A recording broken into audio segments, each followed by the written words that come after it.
So before we hop into the podcast, I just want to give a little inside scoop.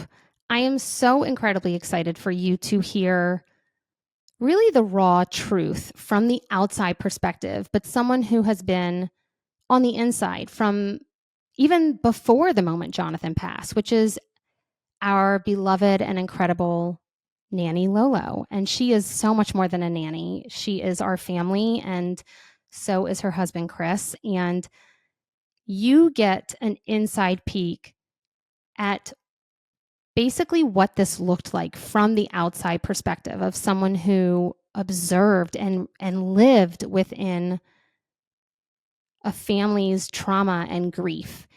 And while we paint a very, very brutally honest picture of what this has looked like for me and the kids, as well as what Lolo witnessed, I want you to know that everything she witnessed is absolutely normal. And I would say one of the reasons I wanted to do this podcast is for anyone who's going through something traumatic, or anyone who's going through grief, or anyone who feels grief, even as a brand new parent.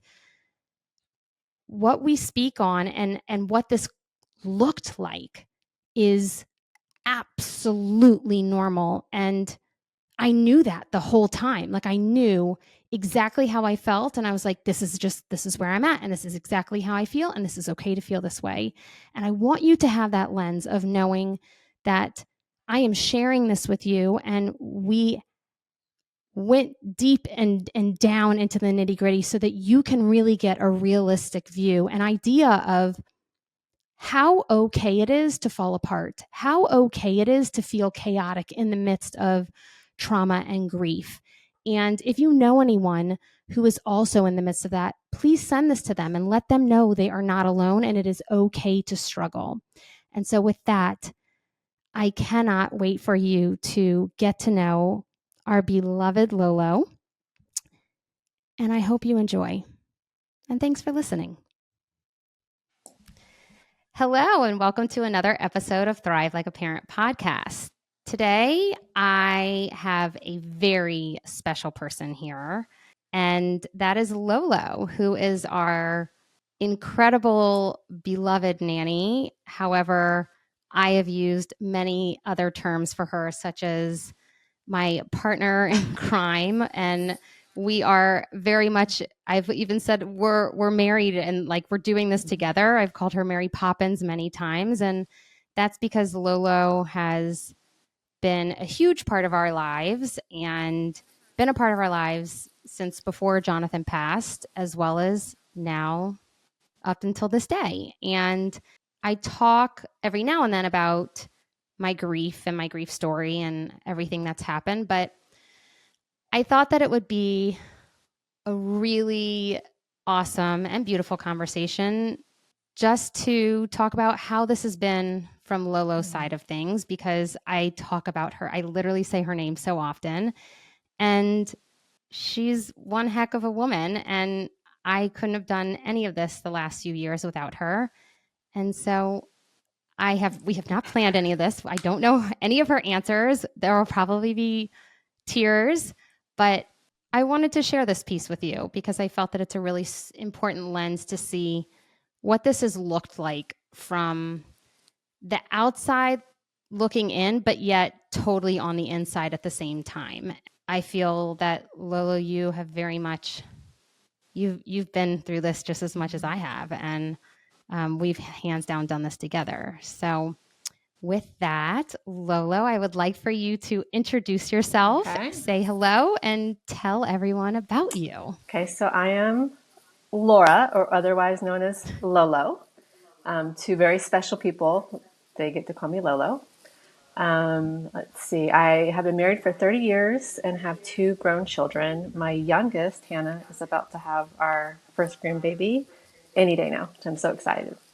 But I do have a background in preschool education. I taught preschool for many years and then helped families kind of in transition, which I think is really interesting considering the past 3 years.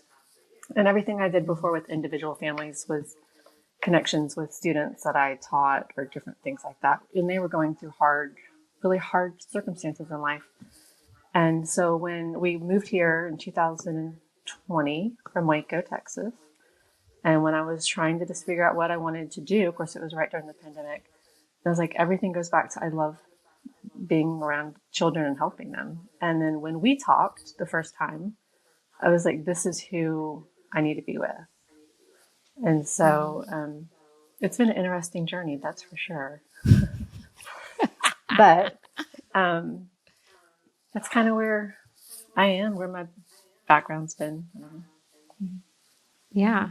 I remember, okay, so I had two nannies before you. One was fantastic and she went back to school. And it was the first nanny I'd ever had right through the pandemic. And I was like, if you get sick, I'm getting sick. And so we're going to you're going to have to move in and we'll take care of each other. Like, that's just what's going to happen. And then she stepped away to go back to school. And then she helped me find someone who was interim. And when I found the Dawn dish soap used as a bubble bath, I was like, okay. I was like, that's not going to work. And I totally thought it was Charlie. I was like, okay, Charlie, because Charlie would totally do something like inventive Charlie to be like, all right, let's do this for a bubble bath. And he was like, no, she went downstairs and got it. And I was like, okay, that's not going to work. And I'll never forget when you came over, I was just so blunt and honest with you. And Jonathan and I were separated. And in the midst of that portion, and that we didn't end up getting divorced, but that portion of our lives. And I could tell that you were going to give them the nurturing and love that they needed through really hard years of their lives. And I don't know what it looked like for you walking into our shit show, but somehow you said yes. How long were you with us before John passed? Everything blurs for me. I think it was either June or July. So that would be, what, 8 or 9 months? No. Depends on, so you were somewhere around there. Not quite a year. Yeah, but you were integrated enough. It was everything was very, so lucky, like so grateful, and like everything was meant to be. I think moving through that period, even, the kids were going through transitions and figuring out how to go from John's house to mine. And even with John being gone for periods of time. And, I was so open with you and kind of integrating Jonathan back in once he got home from the hospital and getting help for himself.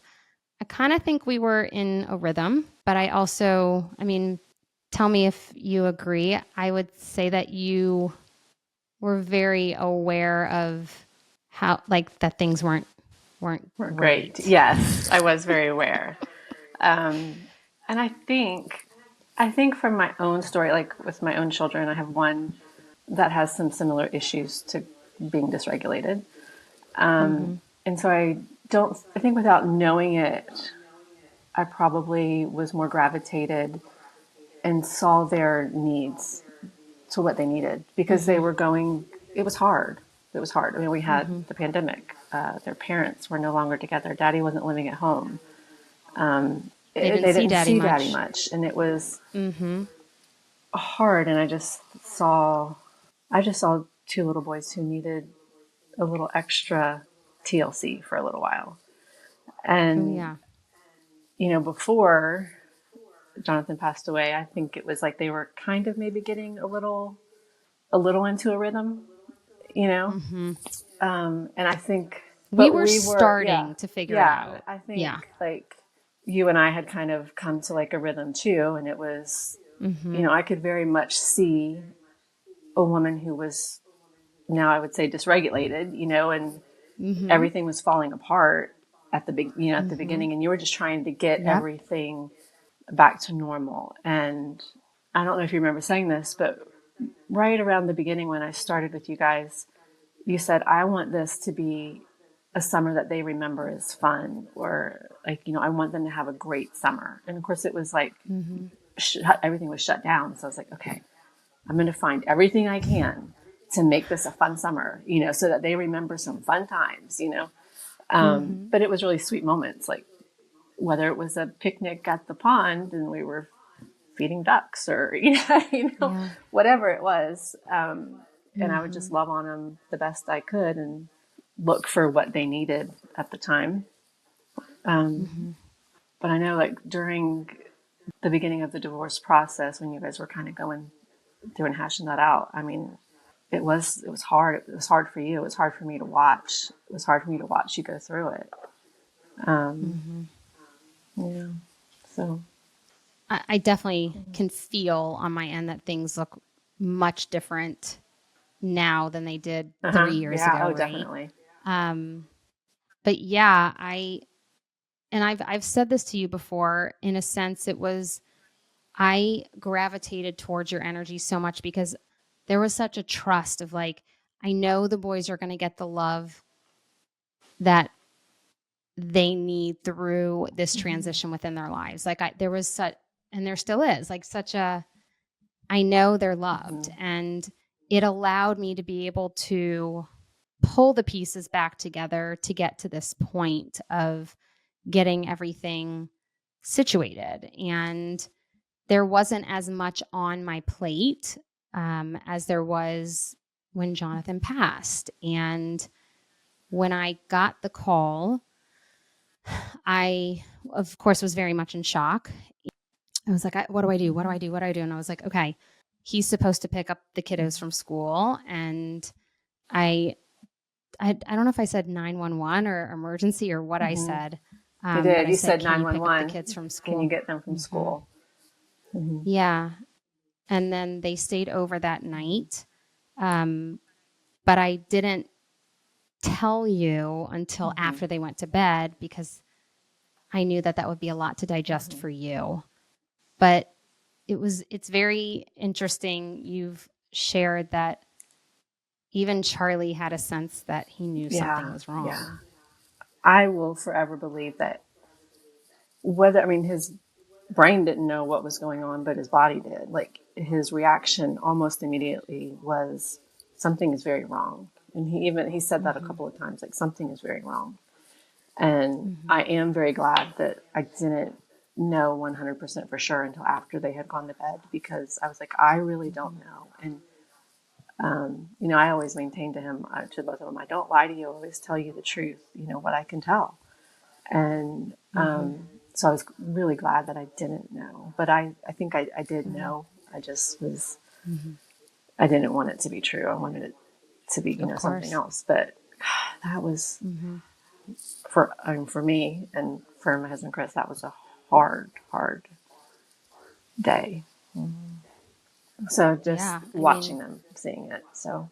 Mm-hmm. oh yeah, absolutely. And I knew it would like that's not easy Mm-mm. information. And you did have a phenomenal summer. Like the boys had a fantastic summer, and you were at the point where you had bonded with them. And Chris at Mm-hmm. that point knew them really well, and they had spent lots of hours over there with him. And I knew I I didn't even want to put you in the position to where you had to say something or Mm-hmm. like you had to come up with some response.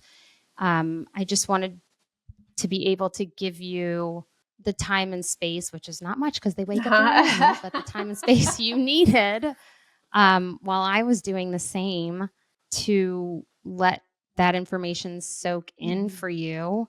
And then my mom drove in, my sister flew in, and it was the five of Mm-hmm. us: my mom, my sister, me, you, and Mm-hmm. Chris. And I don't know how that was for you or what that put on you, and Mm-hmm. Chris, but I just wanted my Yeah. people there. And you are you and Chris are the children's, people. And I'm so grateful for you being there because we kind of tag teamed, Mm-hmm. if you Yeah. will. Like you saw Eli, and of course I knew Charlie would have a reaction. And I mean, like I've said, we have done this side by side, and you were able to support I'm not two people, right? So you were able to support Eli and his reaction to the news, and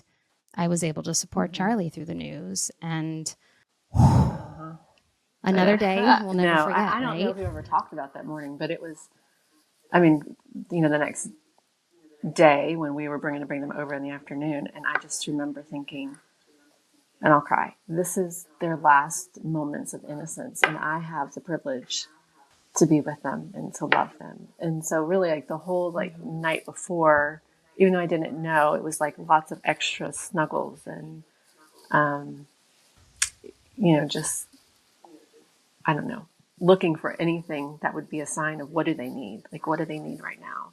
And I remember very clearly like on the way thinking this is it, like this is their last couple minutes of really innocence. And it like broke my heart in so many different ways. But I was just like, okay, you got to buck up because this is what they need in this moment. And they need somebody who loves them just to love on them and then when they know their whole world is going to fall apart. Mm-hmm. So it was hard. I will say that was probably one of the hardest things. I mean, that's one of the hardest things I've ever done in my life but, and that's just being like a caretaker. That's not being their mom. So Right. just, it was hard. Yeah. But that's why you mean so much to us, because you have loved them as your own. And I can see that. And even you, I mean, you weren't even with us for a year. And that's why I wanted you there. I just felt that. And they felt that. And they had and still have this safety with you, to the point where Charlie's a little perturbed that there's a grandbaby Just a coming. little bit. He's just a little. It's so That's interesting. funny. It's so interesting. He will get through that. But yeah, how interesting to hear that from your lens of like, you really did spend their last hours and days of innocence Yeah. with them. And that time you allowed me to be able to pull myself together enough, not a lot, but enough to, like you said, buck up. Like, that's not a conversation you ever want to have. You never want to have to say. You, I'm sure, never have to witness. Like, that's not and information receive. Like, that is a moment that none of us will ever forget. But the the silver lining in that day was the boys. I mean, I introduced them to NSYNC because why not? And they loved all of the NSYNC songs. And, we spent some time, I don't remember how long, an hour, maybe 2 hours, moving through everything. And then they wanted to watch an NSYNC song and they danced on the coffee table. And it was like, there's their innocence for a moment. Like, they got to be kids again just for a moment. And I recorded it. And it was like, holy shit, we're going to be okay. Like, we're going to be okay. And I'll say it over and over. I mean, I don't know if we would be where we are today without you. And like, huge decisions and even small decisions. Um, I have come to you and asked you, and you have been my partner in crime through, like, okay, this is what's going on. What do we do? How do we do this? And you have helped in more ways than just the kids, helping with making sure that, all of the tasks that are now on my shoulders, making sure the bills are paid and that we have homeowners insurance. And Lolo's really great about making sure that I go to the doctor. And like, you have cared for us in every sense of the word, and you came into our life at the right time. And it's so, I remember you saying, when I think it was even on your profile that I saw, or maybe it was on the first time that we spoke on the phone, you were like, I don't need to do this. I want to do this. And it's not about just being a nanny. It's about finding the right family. And I was like, okay, well, come on over. Hopefully we're the right family. Oh gosh, we have to be the right family. I hope we're the right family. Like, we're struggling. Does that mean we're the right family? Like, how? You know what? Probably, you know, yes. Probably. Oh, but thank goodness. Thank goodness. Thank goodness. Because you've meant the world to all three of us, and my mom, and like my mom's like, oh, Lolo, oh, like she'll sing your praises like over and over and over and over and over and over and over, and it's true because I don't have family here in the city, and you and Chris have shown up for the kids in a way that a lot of my family has not, and you've seen a lot of that too. You know, and I have talked about it and expressed, and you've even helped validate that for me of like, no, Brooke, this is not how it should be. And that has been crucial in my own healing of like, thank you for letting me know that maybe this should look different. Maybe this should be different. Maybe I should have more support in family. And that just wasn't my story. But not having that, I've always said, but I do have Lolo and Chris. Like, I've always said that, like, but they're my family. That's who I have.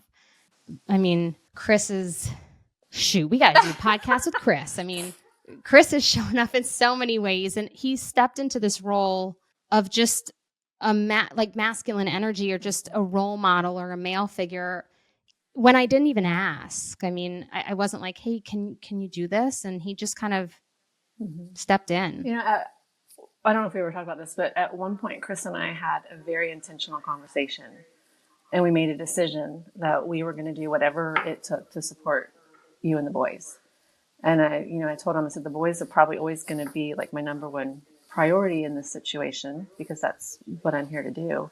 But Brooke needs help. Like, this is a lot. I've known other families who have gone through loss like this as well, but there was definitely more of a community and family presence. And so we were very intentional, and he said, okay. For a while, I think he kind of like held back because he was like, he didn't want to be weird about it or anything. And I was like, no, the boys need a man around. They need that. And I was like, and Brooke needs somebody who can just come do a task, or, be the muscle if something needs to be done. And it was a decision that we made together that if we were going to do it, we were going to go all in the best that we could. And I hope that we've done well enough for, everything that we could do. But it was a decision that we made together, and it was something that became very important to both of us.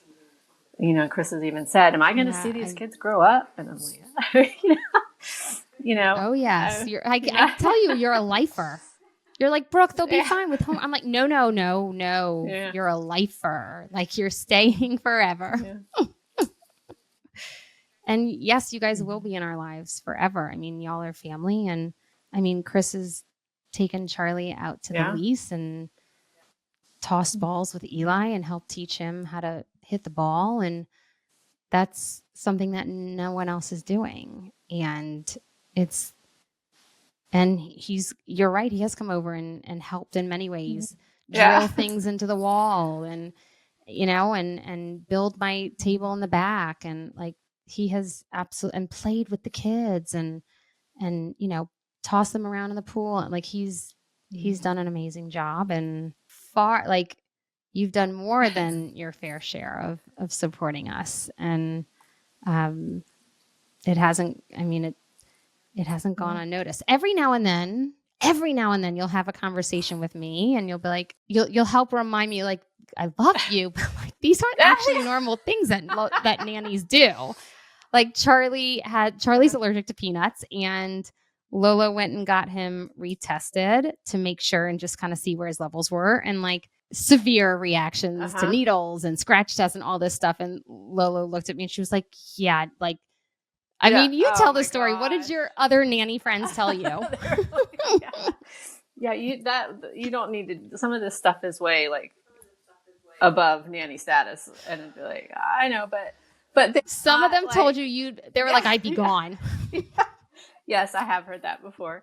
But I, it's different because, and I don't want to cry. I love them. And I had Mm-hmm. like I was talking about something. Oh, and I said like, oh, my boys. Like, you don't have boys. I was like, no, I've got my boys this weekend or whatever. I've got to do something with my Mm-hmm. boys. And they were like, you are way in over your like you are, and I was like, I know, but when You like drank the I was like, Kool-Aid.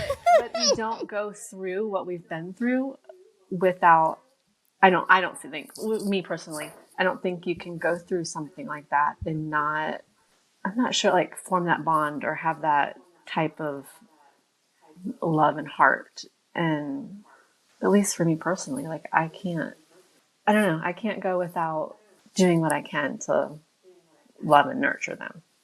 So does that make sense? Or am I? It does, but I think that's where you might not realize, like, many would have just been like, this is too much, like I can't. And I think that's what makes you Mm-hmm. such an extraordinary human, is like you're saying, like, for me personally, that's just not, like, I just couldn't do that. And Mm-hmm. you made a choice, and I'm forever grateful for that choice. And it is, I would probably say, not the norm. Like, not like, you got a lot more than you bargained for. Like, you Well, yeah, did. it's definitely been a wild ride, that's for sure. Oh Uh-huh. my And gosh, there were a has few times it? that were just like, I don't know if I can do this because it was so like, I'm sure. I guess out of control in some ways. And I was like, I don't know if I can do this. But ultimately, it Mm-hmm. goes back. Maybe I'm just stubborn, and I'm like, I will not give up. Like, I am going to see them through this. Like, I Mm-hmm. just will. So, Mm-hmm. Okay, so I okay. have some questions for you. What do you think, if you could sum it up for yourself, like, what do you think this has been like for you, moving through this type of Mm. trauma, tragedy, as well as, like, for you, as well as witnessing and observing this for the boys? How has this impacted you? It has really left a mark, I think, which I maybe sometimes think is a little odd because I didn't really know Jonathan. I only met him a few times. But seeing the loss and the void and really the chaos it brought, I'm not sure like what it's done or what the overall theme is, except for I think I've probably self doubted myself that I could make a difference or really be impactful in a way. Mm. And I see how just showing up to love and to be consistent and really Mm-hmm. being present has made a difference. I know we kind of joke about it, Mm-hmm. but I I agree with you. I don't know where you would be if you didn't have, not necessarily me, but if you didn't have that consistent support for the boys. Because Mm-hmm. you can't tackle it for yourself if 1,000% of you is dedicated to taking care of the boys' needs or, so I'm not sure that you would have been able to get yourself to the point you are now without that Mm-hmm. support. Just let you know. Mm-hmm. I agree. Yeah, like 1,000%. And for me, I know that I was so incredibly busy, Mm-hmm. stretched thin in terms of trying to take care of myself, trying to grieve and mourn, trying to show up for the kids, building the business, like all the different things. I for sure, like, I know in my brain, like, I did not get to be able to say as much in terms of, like, this is really making an impact. Like, this is really, like, thank you, thank you. Like, there were moments where, like, I was so outside of my own self to be able to kind of, like, tune in. And I believe it's almost because of the trust I had within you, of, like, it was just, I knew it was just, that's just who you were. And there's moments of guilt on my end that I wish I had shown you more just a simple, like, just a reminder of like, I cannot thank you. Like, I need you to know this matters. Like, I need you to know I see it. Like, because I did see it, and internally in my brain, I was thinking all the things to myself. But yeah, I'm very happy too that you're saying that there is a difference between the beginning to now. Oh, Like yeah. thank goodness, right? Yes, definitely. Yeah. Good, thank goodness, right? Oh. So, what do you think, or in your opinion, what has it been like to support me, not just the boys, but support me? Because there's Yeah. been many moments where you've had to support Um, me. it's been interesting because I feel like, it was hard for me in some of it. And you finally one time said, I don't know, do whatever needs to be done, or just, because it was like sometimes I was unsure if I was crossing a boundary, or if I was being too motherly, almost like, you're a grown woman. But there would be times where I'd be like, okay, no, you got to take care of this. And have you eaten today? Like, like just things like that, because there were points where I could see that you were really, really struggling just in keeping up every day. I don't know the word I'm looking for. Task. Yeah. Tasks, like Everyday everyday like life. Like, just yeah. the basic, simple things were not getting done. Mm-hmm. And so it's been interesting because I did have to kind of push myself to be like, okay, I'm going to have to say something. And there were times where I'd be like, oh, I really need to say something. And I'd be like, oh, maybe it'll work itself out.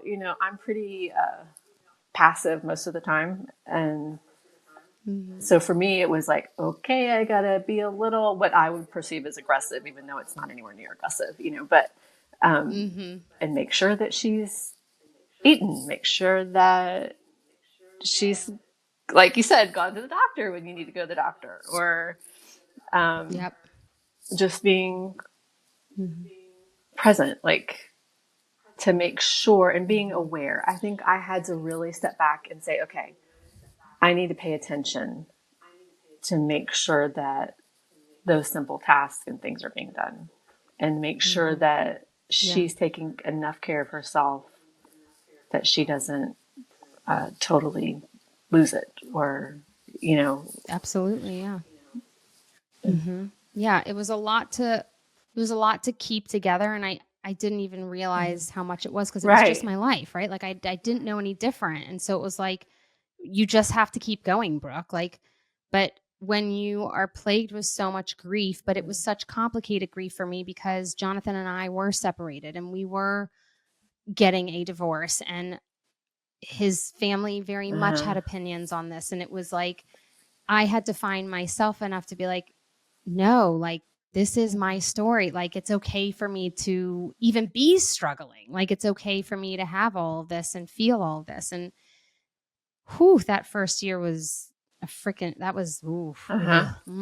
that was some interesting stuff. I mean, I literally didn't even remember to feed the dogs for like the first year. Oh, I Like, I'm know. not kidding. I'd be Like, like, it did, like, I know, like, it didn't register, but that's because Jonathan uh-huh. was the one who fed the dogs. And I still, like, come on, like, I'm getting better about getting the mail every now and then, but like, Lolo has helped me get the mail. And like, there are things that just weren't on my radar for one reason or another. Either I was, focusing on something else, or attempting to try and have Mm-hmm. some presence time with the kids, or my brain was in serious grief mode and I was moving through a lot of different emotions for myself and trying to make sense of it. And yeah, we definitely for sure had those conversations where I was like, it's okay. Like, you can say the thing, or like, it's okay. Like, I even remember telling my mom, like, when I was planning my wedding with Jonathan, she kept asking me all these questions. And I was like, Mom, I Mm-hmm. don't care. If I tell you I don't care, that means I really don't care. So just pick it.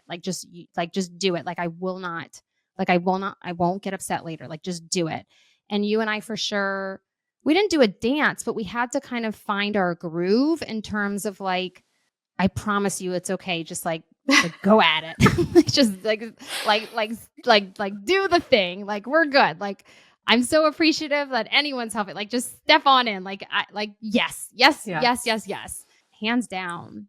Okay, so from your perspective, do you have a low between like the Oh, boys and like through all of this? Like, is there a moment where you're like, that was when shit really like that was the worst?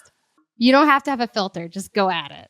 well, I feel like it's kind of like several, maybe, like, because there was like a time, like, before Jonathan passed away, like, during the separation stages, or, divorce stages, where Mm-hmm. Mm-hmm.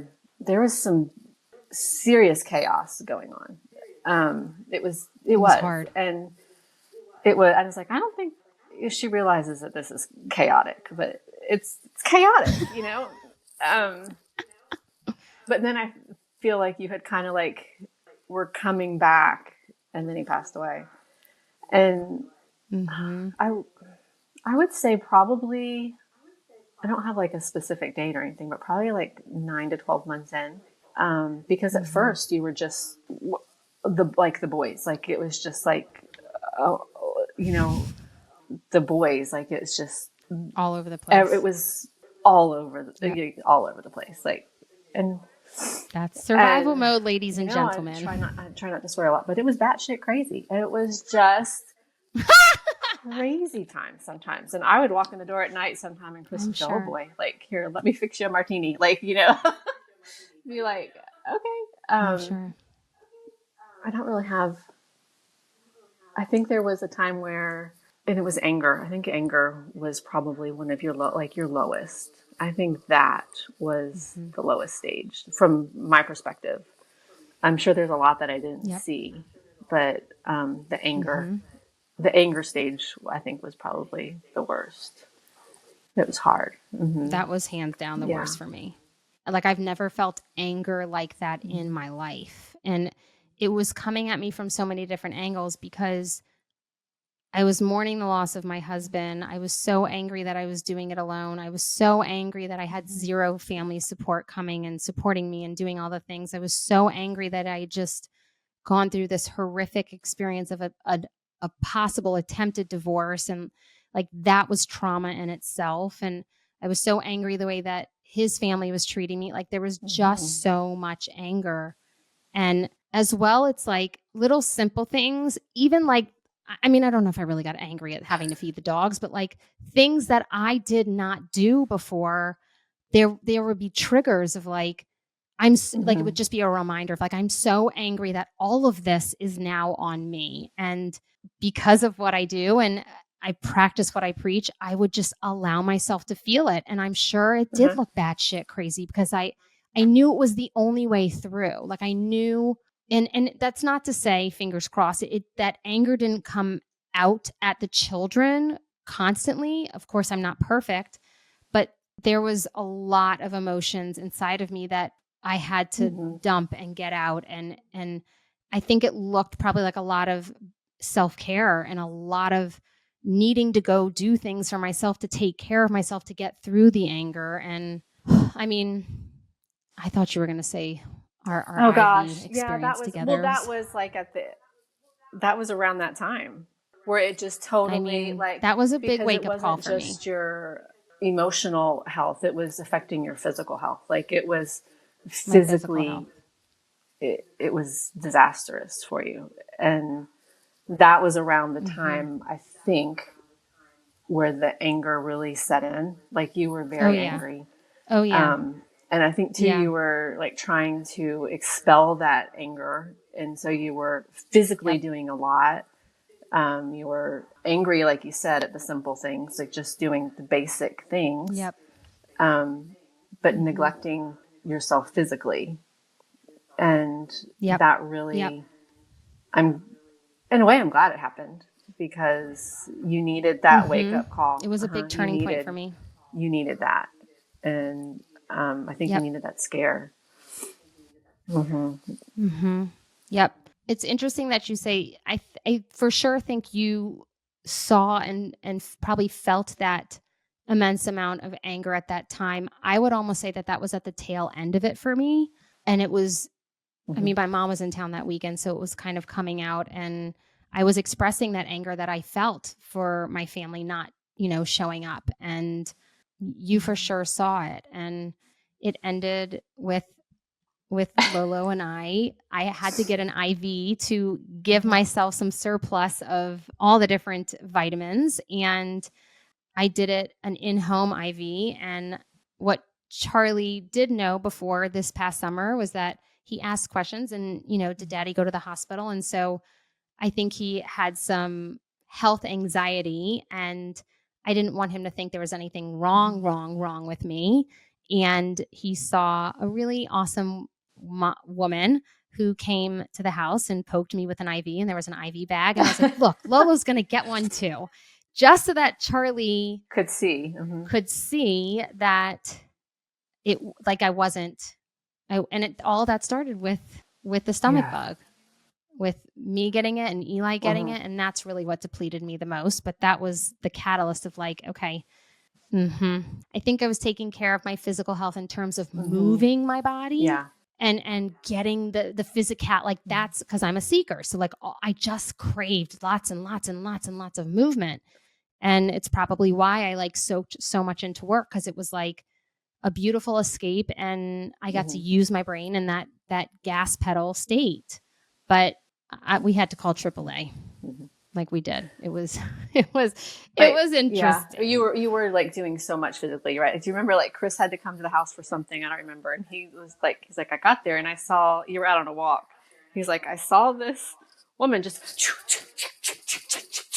And he was like, I did a lot of walking. She was going so fast and so like vigorous. And then he's like, and then I turned my head and it was Brooke. And I was like, yeah, she's, but Year one was a lot of speed. Year two, if I could wrap it up in a ball, it was immense amount of slowing down for me, to the point where it was like I chronically felt exhausted, and like I was feeling the effects of finally coming down off of that survival state. And I can totally feel, fingers crossed, that I'm beginning to level out. But I always knew, and which is why I kind of like accepted exactly where I was at, of like, this is going to be fight or flight first year, survival mode. This is going to be like heavy the second year, and mama's going to get her groove back year three. And I'm if that isn't what this year brings, I'm not going to be happy, because that's what I have always told myself, of like, come on, year three, here we go, year three. And every time I was struggling through year 1 and 2, I was like, this is exactly where you're meant to be. This is exactly what's supposed to happen. It's okay to be here. But it probably wasn't very pretty to watch. It was interesting, but it's also been a learning experience, because we've talked about it before with one of my own children. I always knew that there was a connection somewhere. I was missing something. And I really, really feel now that's that sensory dysregulation component, and how to learn to emotionally regulate yourself. And so for me, it's been fascinating to watch, where it was a downward spiral of just chaos.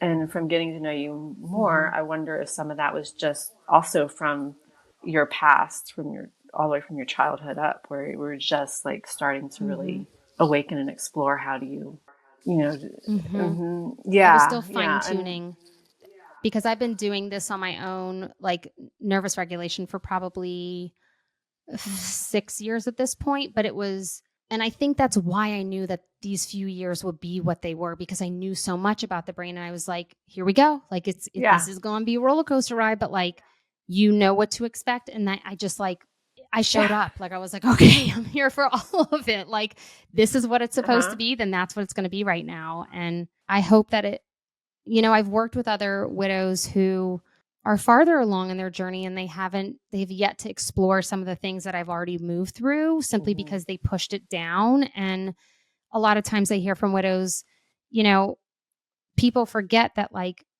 after year 1 or after even a few months, it's like, hey, how are you? I'm fine. Well, they're not really fine, but like, how many times can you keep saying, I'm not fine?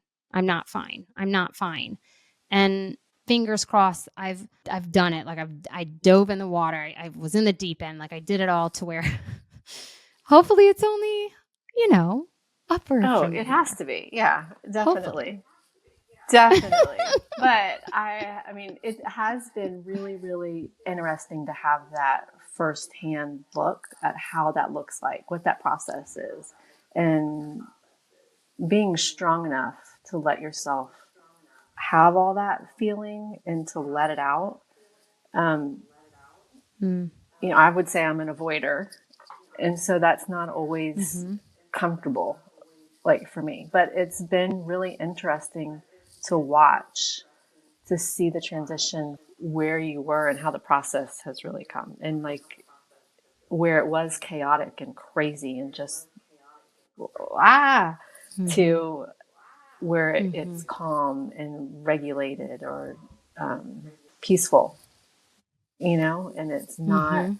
Mm-hmm. You're like we said, like feeding the dog. Like I was so happy, like when you started, like Yeah.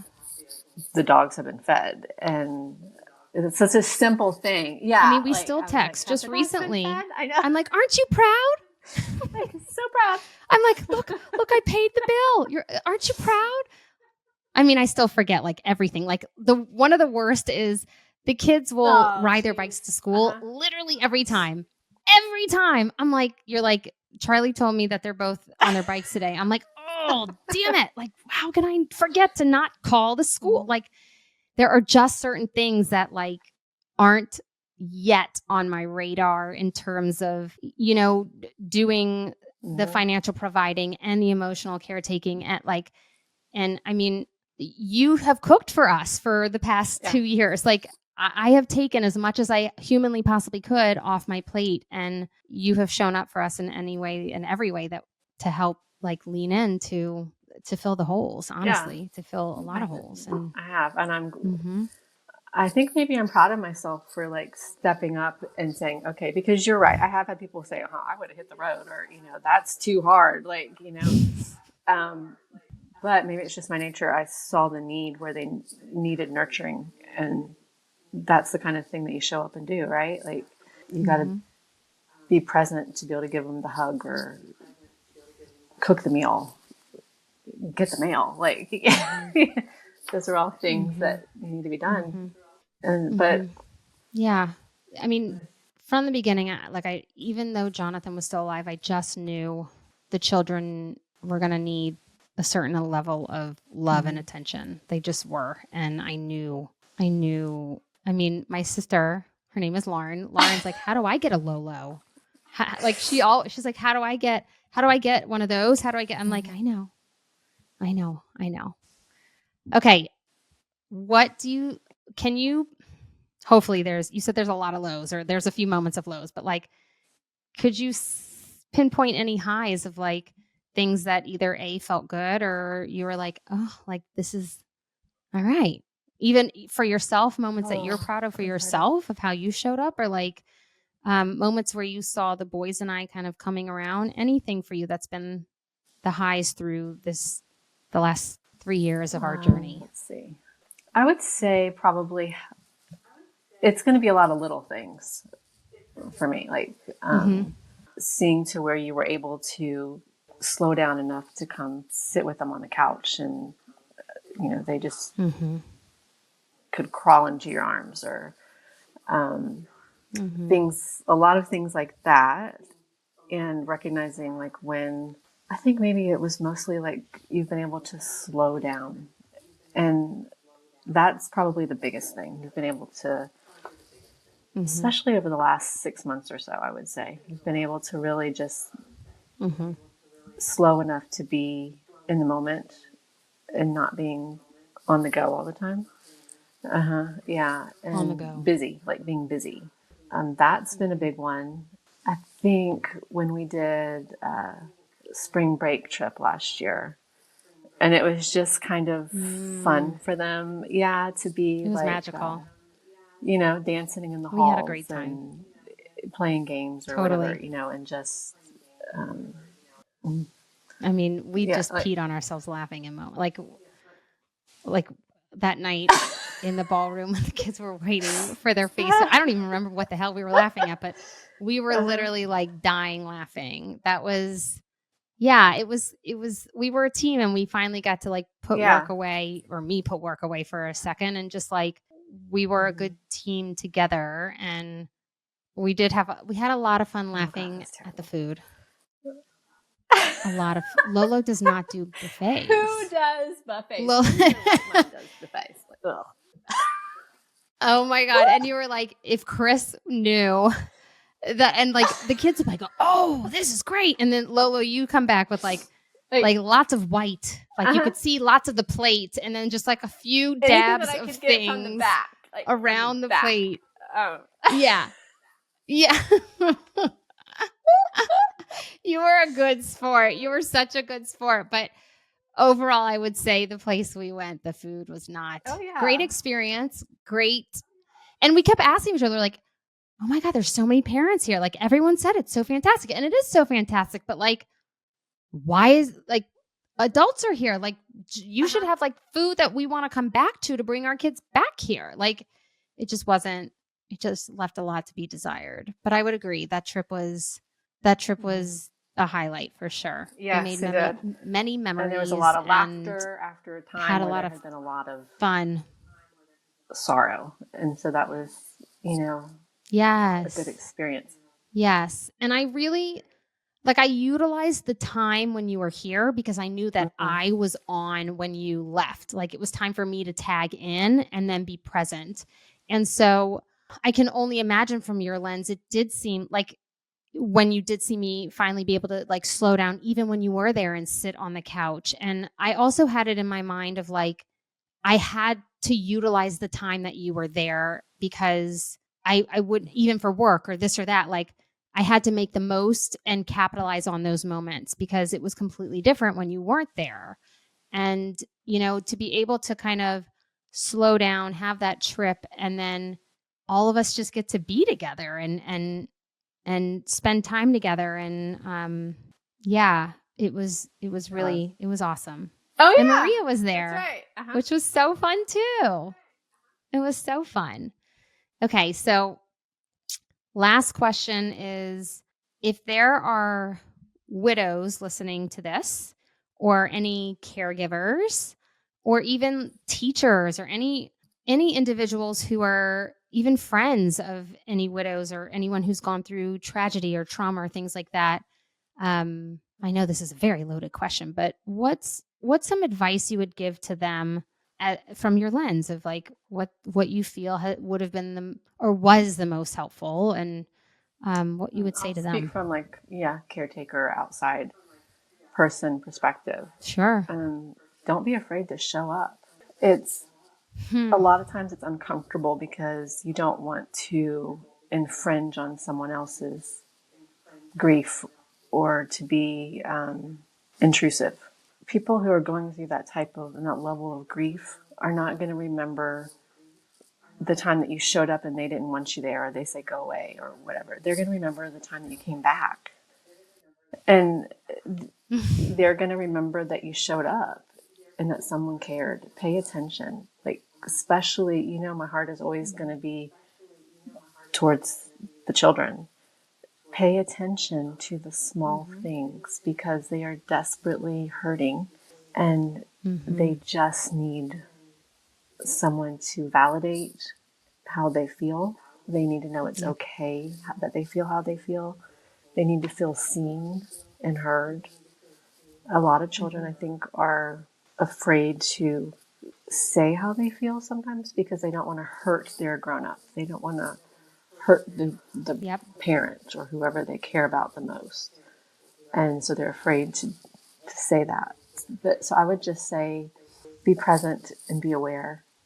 Don't be afraid to show up. I think that's really hard Mm-hmm. for people to do. It's hard for some people to show up. Mm-hmm. They're afraid of that level of grief and that level of pain. They don't Mm-hmm. want to deal with it themselves, or they can't. They Mm-hmm. don't have the ability to.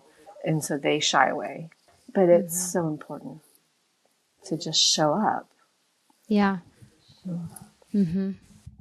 Yeah. Thank you for that. And I think you have an incredible ability, which you've done with both of your children and so many of your Mm-hmm. children's friends. Like I know that you have shown up for so many of their friends, and just the ability to kind of see what's going on, observe the room, if you will, and then step in and lead with a lot of love and care and support. And I don't know if the children's grief looked like anything you or I expected. Like I don't really know because we don't have anything to compare it to.